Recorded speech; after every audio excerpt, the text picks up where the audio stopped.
El objetivo de esta formación es hacer un repaso de conceptos que vas a utilizar de forma cotidiana.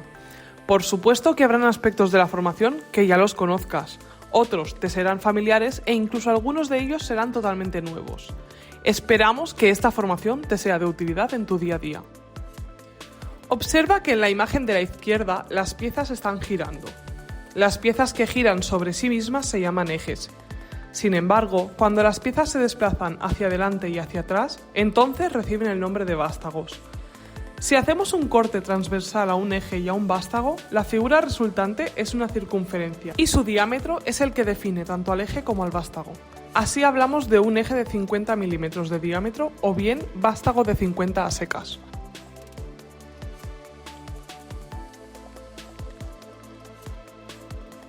El sistema de unidades de medida usado internacionalmente es el MKS y sus unidades básicas son el metro, el kilogramo y el segundo, que están asociados a tres de las magnitudes fundamentales, como son la longitud, la masa y el tiempo. A partir de esas unidades básicas se derivan otras de complementarias. En los países anglosajones se usan, no obstante, otras unidades, que también veremos más adelante. A pesar de que las unidades principales de longitud es el metro, lo habitual para la medida de piezas mecánicas es usar el milímetro. De esta forma se evita trabajar con demasiados decimales.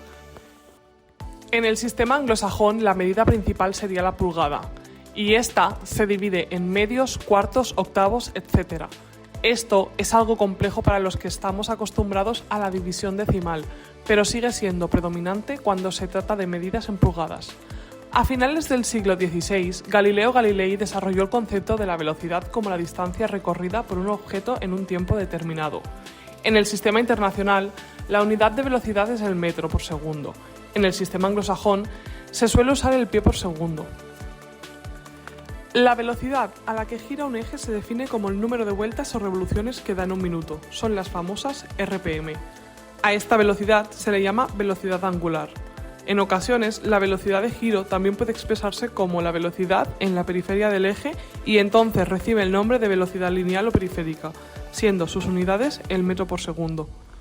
La caja se mueve porque los pistones la empujan. De estar quieta se desplaza.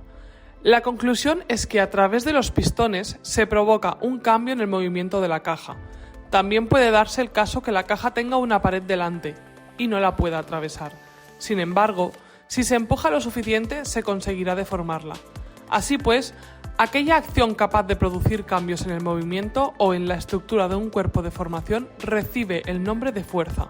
La unidad que emplea el sistema internacional para designar la fuerza es el Newton, en honor a Isaac Newton, que fue un matemático y físico inglés del siglo XVII que estudió el movimiento de los cuerpos y enunció las tres leyes del movimiento. La segunda ley de Newton define la fuerza como el producto de una masa por una aceleración. En el caso particular que la aceleración a la que se somete el objeto sea la de la gravedad terrestre, entonces se habla de peso y por esa razón tu peso es distinto en la Tierra o en Venus. Conviene aclarar que las unidades de fuerza, carga, tensión y peso son las mismas. La presión se define como el efecto de una fuerza sobre una superficie. ¿Verdad que no es lo mismo apretar la goma que la punta del lápiz? El principio de Pascal dice que la presión actúa por igual en todas las direcciones, y esto es fundamental en la hidráulica. En honor a Pascal, la unidad para expresar una presión es el pascal, pero es poco práctica y se suelen emplear los múltiples sectopascal y megapascal. Hay otras unidades como la atmósfera y el bar, que son kilogramos fuerza aplicados sobre un área de 1 centímetro cuadrado. En el sistema anglosajón se emplea la PSI, que es una libra fuerza aplicada sobre el área de una pulgada cuadrada.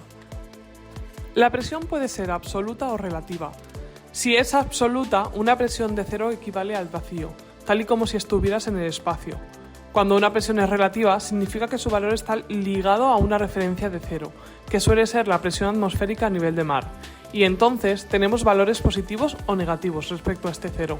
La presión relativa también se llama manométrica, porque el aparato que la mide se llama manómetro.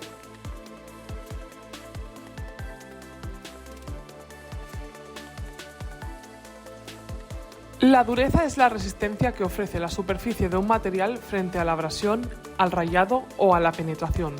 Según sea la naturaleza del material, la dureza se expresa de una manera o de otra, con diferentes ensayos. Para los materiales elastoméricos y termoplásticos se emplea la escala de dureza Shore. La escala Shore tipo 0 es para materiales muy blandos, como son los elastómeros esponjosos. En la mayor parte de aplicaciones se usan elastómeros macizos, con durezas que varían entre 60 y 90 grados, en la escala Shore tipo A. La escala Shore tipo D se reserva para materiales mucho más rígidos, como son algunos poliuretanos y otros plásticos duros. Para evitar la abrasión de las juntas de estanqueidad, como por ejemplo collarines, juntas tóricas y juntas planas, entre otras, las superficies en contacto con dicha pieza deben tener un determinado acabado superficial que reduzca la presencia de irregularidades. El conjunto de estas irregularidades constituye la rugosidad de la superficie de contacto. Una rugosidad muy baja como la de un espejo puede causar que la junta patine en el alojamiento. Si es demasiado rugosa, entonces la junta se desgastará prematuramente. Por esta razón, se dice que la superficie debe tener una rugosidad comprendida entre un valor mínimo y un valor máximo. Antiguamente, para medir la rugosidad de una superficie, se usaban patrones como el de la imagen. La superficie tratada se comparaba con los patrones, obteniendo fácilmente un valor aproximado simplemente al tacto. Actualmente, para lograr un cierto acabado, como un bruñido, es necesario aplicar distintos procesos de mecanizado, que deben realizarse consecutivamente hasta conseguir el acabado deseado. Ninguna pieza puede fabricarse con una exactitud absoluta. En función del método de fabricación, podrá tener ciertas diferencias mayores o menores con su medida nominal. Hay que definir no solo la amplitud de esa tolerancia, sino su posición en el sentido que la tolerancia T de una determinada cota puede estar por encima del valor nominal de la cota. Puede ser inferior a dicho valor o puede repartirse respecto al valor nominal de la cota. La tolerancia de longitud se expresa en milésimas de milímetro o micras y la de ángulo se expresa en minutos o segundos, según sea la precisión de mecanizado exigida. La norma ISO establece unas tolerancias normalizadas definidas por un código consistente en una letra y un número. La letra define la posición de la tolerancia y el número su amplitud. Números pequeños significan tolerancias más estrechas o pequeñas. La imagen mostrada es una parte de la tabla de tolerancias ISO, que muestra las desviaciones permisibles en micras en función del diámetro de la caja y de la tolerancia T, de su diámetro según la codificación alfanumérica mencionada. A veces se confunde la rugosidad con la tolerancia de una pieza. Ambos conceptos son indicativos de una cierta calidad de mecanizado, pero no están relacionados entre sí. Un eje que tenga un muy buen acabado superficial no tiene por qué tener unas dimensiones extraordinariamente precisas y viceversa. Un eje con un diámetro de alta precisión no tiene necesariamente que tener una superficie especialmente bien acabada. Para completar esta formación, te sugerimos que la revises las veces que consideres oportuno y a continuación realiza la autoevaluación.